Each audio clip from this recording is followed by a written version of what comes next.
Hi, this is Dr. Shen. Today's video, I'm going to talk about how my American dream comes true, or in another way, it's like how my academic way goes so long. So my background is I finished the medical school back in China. So in China, we have different medical school system compared to the U.S. So in China, we can go to medical school directly after high school, after taking the college entrance exam. And in the US, you have to go through the college, and after college, you apply to the medical school. So it's like extra more years in the US. And in China, the medical school program is like 5 years. Then you get the bachelor degree in medicine. But in China, if you want to get promoted to like a professor or go to the very good hospital, after medical school, like bachelor in medicine, you have to go through the master and the PhD progress. So overall, if you want to end up in a good university, hospital, or big public hospital, it's still like total maybe 10 years or more than that study after high school. But in the US, you go to medical school, and after medical school, you are done. So it's like 8 years after high school, when you get the medical degree. And also back in China right now, they are doing the residency program, kind of similar to the US. But it's like a complicated background. Anyway, I'm going to stop here. It's another topic we can talk about. So anyway, I finished my medical school in China, and actually I dropped my master program. So I'm like a 5-year plus 2-year bachelor with master program back in China.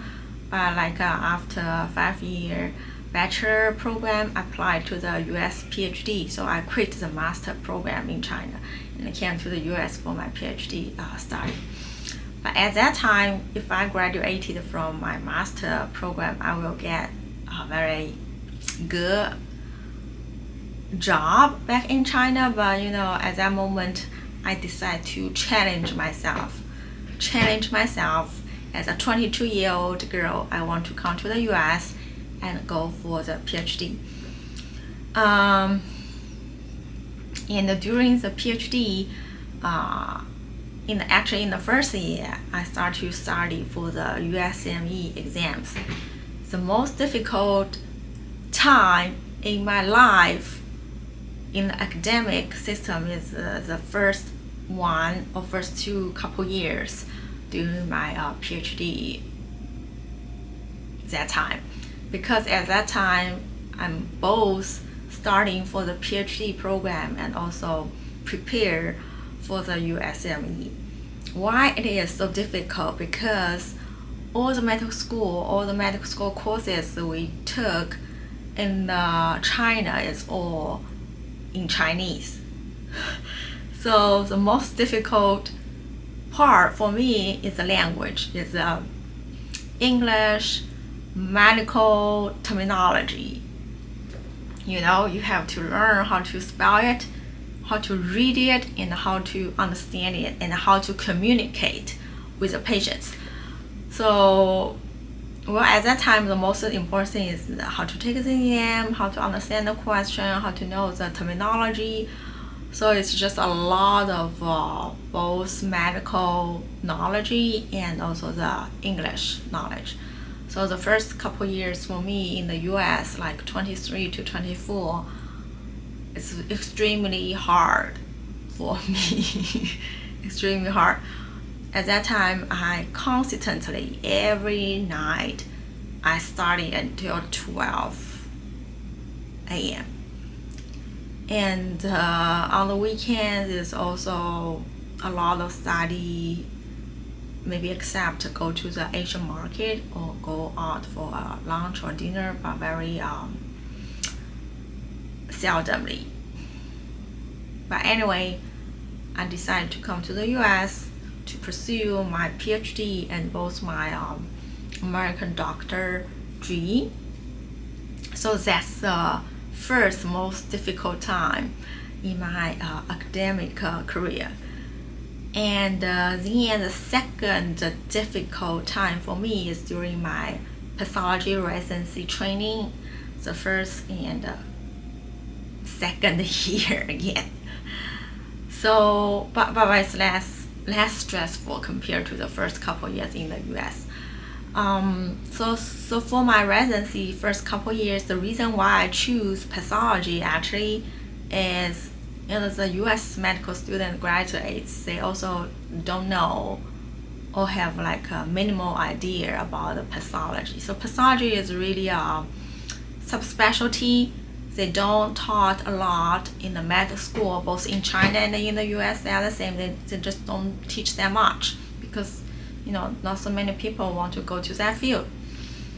So I feel I'm not that disadvantaged compared to the U.S. graduates. So in my class, we have 7 residents in total, but it's still kind of a big program in pathology. And I think only 2 are American graduates. The other 5 are all the international medical graduates. I am from China, another girl from India, another girl from Turkey, another guy from Saudi, and another guy from Iran, and then he quit, and then another girl from Japan. So anyway, so it's a very international, friendly program. So I feel I'm not that disadvantaged both in the knowledge and in the language. I feel like the more expertise field you are, the less language barrier actually you work with, because this is all very professional terminology. You just talk about professional. It's not a big deal. Maybe the daily language, daily English, I'm still a little bit not that good as a natives, of course. But in terms of the professional English, I think I'm fine. So anyways, the first couple years, we are all learning the pathology from the very beginning, both for me and for my other colleagues. So every day I went to the hospital early in the morning and afternoon, maybe 6 or 7 o'clock. And after dinner, I still choose to sit on a desk and read about the books. Yes, you have to read about the books to keep up, okay? And but that is less stressful. Maybe every day I started until 10 o'clock, ish. And it's no pressure. You don't need to take exams, okay? Although we do need to take the board exam at the end of the residency program, but it's all really depend on how you study every day.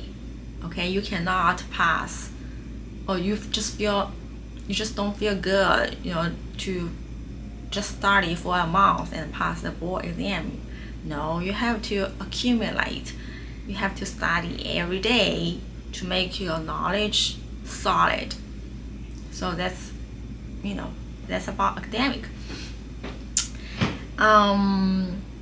So my residency turned out to be good. I study and I'm good at exam and I pass board exam, no problem. And I will say that residency program is hard, but not that hard. Maybe 4 stars, sometimes only 3 stars. At the end of my residency, it's only like 3 stars. It's okay. And then my third experience about my struggle or the difficult is during my fellowship year in Johns Hopkins. But with very solid residency training, the knowledge itself is not that challenging or struggling. And during the fellowship, I choose the GI pathology. It's about the stomach, colon, and liver. The most important thing I learned is about the liver, the medical liver, the rejection, transplant liver, It's okay. The most difficult, struggling, very time-consuming experience in Hopkins is about a lot of in-house GI biopsy. So it's like maybe once a month, 1 week a month.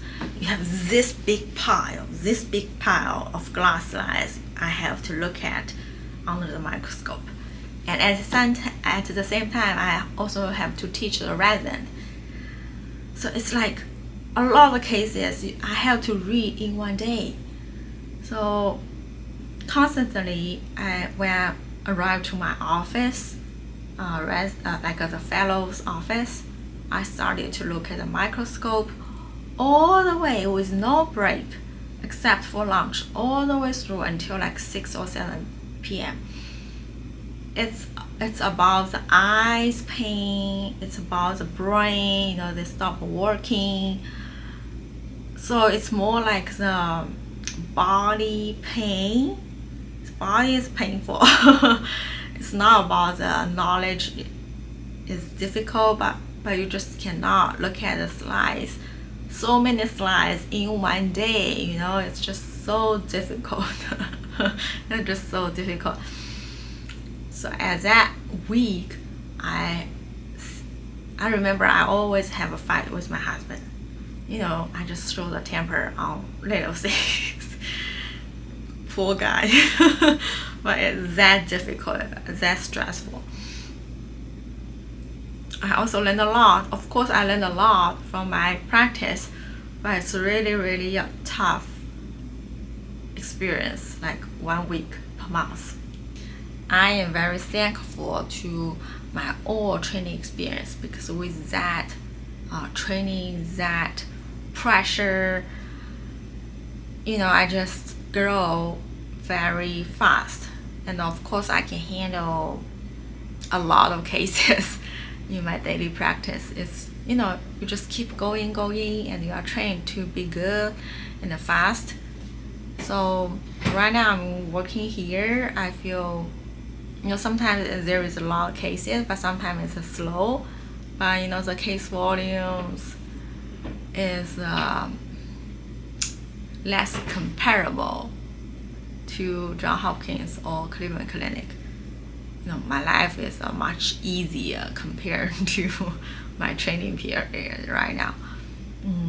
So anyway, so far I love my job. I think it's very balanced with basic knowledge, and sometimes I got some challenging cases too.